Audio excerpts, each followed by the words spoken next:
નમસ્કાર મિત્રો, અમારા નવા વિડીયોમાં આપ સૌનું હાર્દિક સ્વાગત છે. મિત્રો, આજે આપણે વાત કરીશું દીકરાનો સહારો બનેલી ઘટના પર. ગમે તેવા મિત્રો હશે કે સગાવાલા હોય, પણ મા બાપની તોલે કોઈ નહીં આવે. તકલીફોમાં ભલે કોઈ કામમાં આવે કે ના આવે, મા બાપ તો આવશે જ. એક કપલ હતું, દીપિક અને રાધિકા. એમનું નામ દીપિક અને રાધિકા. રાધિકાને ગામડે બિલકુલ ગમતું જ નહોતું. તેઓના લગ્ન અને 3 વર્ષ જેવું થવા આવ્યું હતું. એટલે બંને પોતાના માતા પિતા સાથે નહીં, પરંતુ એકલા શહેરમાં રહેતા હતા ને મોજથી જીવતા હતા. જીવનમાં બધી જ સુખ સુવિધાઓ ઊભી કરી હતી ને જલસા કરતા હતા. જેટલું કમાય એટલું વાપરી નાખતા. એક પૈસાની એ બચત કરી જ નહોતી. માતા પિતા ગામડે જ રહેતા ને ખેતીવાડીમાં તનતોડ મહેનત કરતા હતા. બંને કંજૂસી કરી પાય બસાવતા હતા.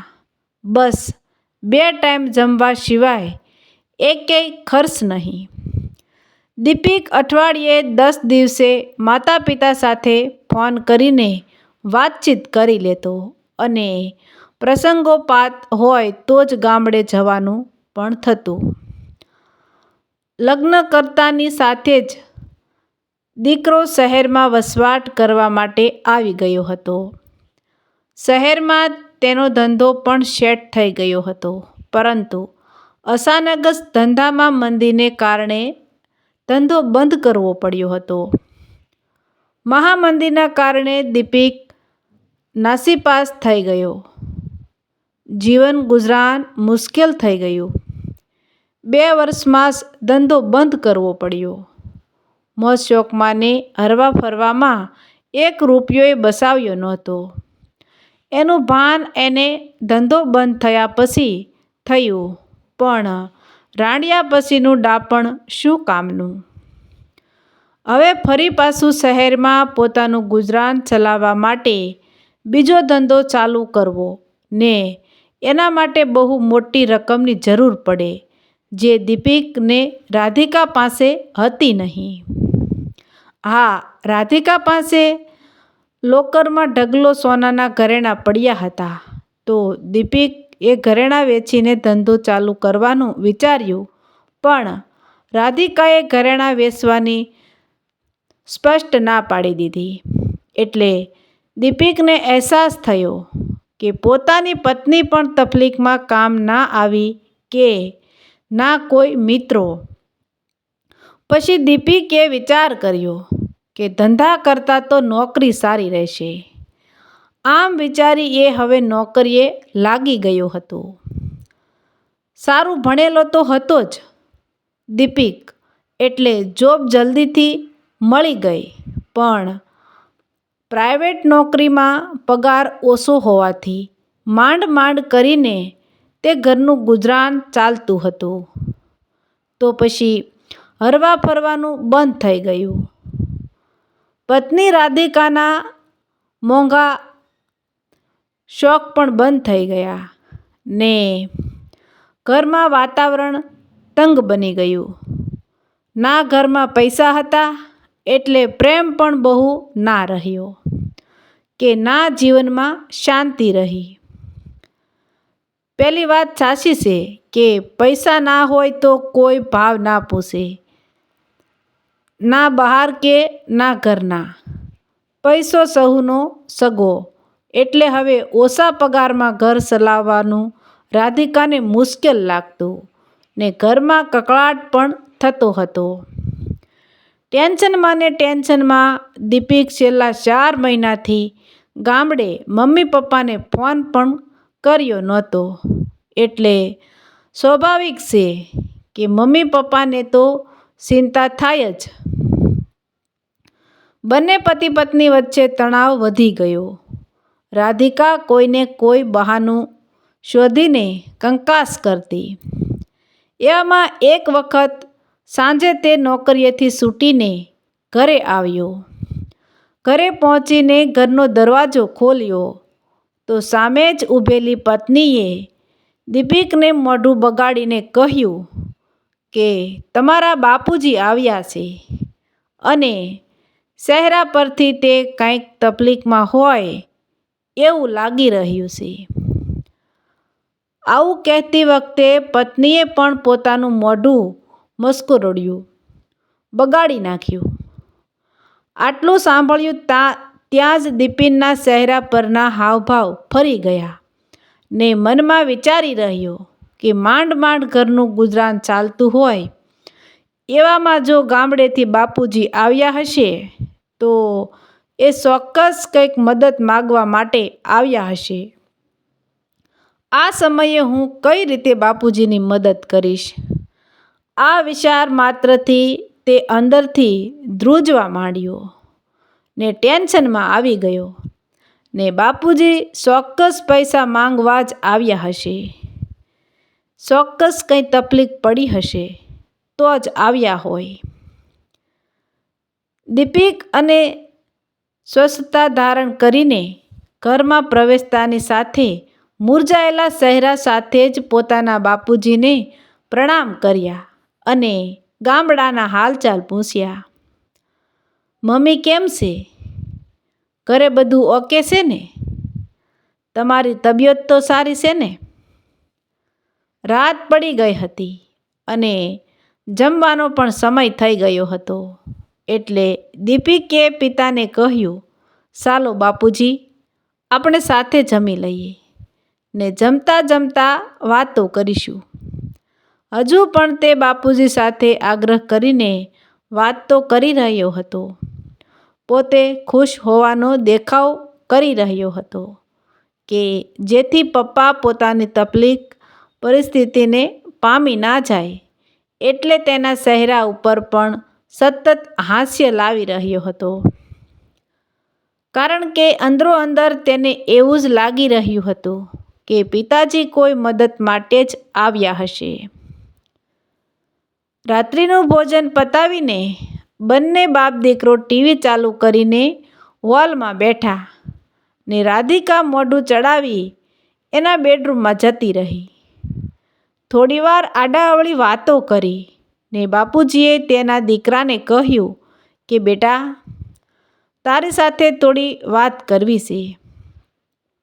બાપુજી આવું કહ્યું તે સાંભળતા જ દીપિકના હૃદયમાં ફાળ પડી કે હવે નક્કી બાપુજી પૈસાની માંગણી જ કરશે. શું બાપુજીને જરા પણ વિચાર નહીં આવતો હોય કે મારી પરિસ્થિતિ કેવી છે? કોઈ પણ જાતનો ફોન કર્યા વગર સીધા જ અહીંયા પહોંચી ગયા. જો તેમણે અહીંયા આવતા પહેલાં મને ફોન કર્યો હોત તો હું ફોન પર પણ તેમને મારી મુશ્કેલી સમજાવી શક્યો હોત ને અહીં શહેરમાં આવવાનો નાહકનો ધક્કો બસી જાત. 2 પૈસા બસી જાત. આવો વિચાર તો દીપિક જડની જેમ ત્યાંને ત્યાં જ બેસી રહ્યો. એના મનમાં વિચારોનું ઘોડાપૂર ઉમટ્યું હતું. એ ટેન્શનમાં આવી ગયો હતો. એ એના ચહેરા પર સાફ દેખાઈ આવતું હતું. એટલે બાપુજી દીપકની નજીકમાં આવીને બેઠા. બાપુજીએ દીપકના ખભા પર હાથ મૂક્યો ત્યારે દીકરાને ખબર પડી કે બાપુજી તેની બાજુમાં આવી ચૂક્યા છે.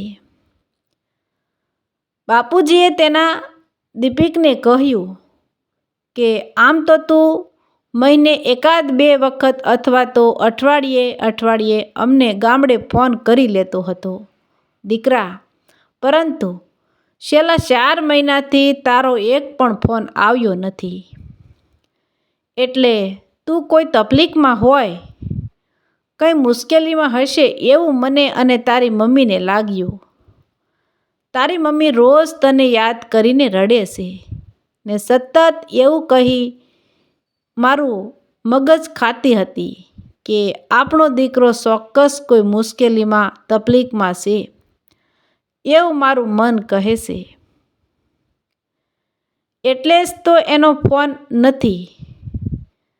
કહું છું તમે જાઓ ને દીપિકના ખબર અંતર લઈ આવો ને. થોડા પૈસા પણ લેતા જજો, એને કદાચ જરૂર હોય. આ બધું બસાવ્યું છે એ એમના માટે જ તો છે.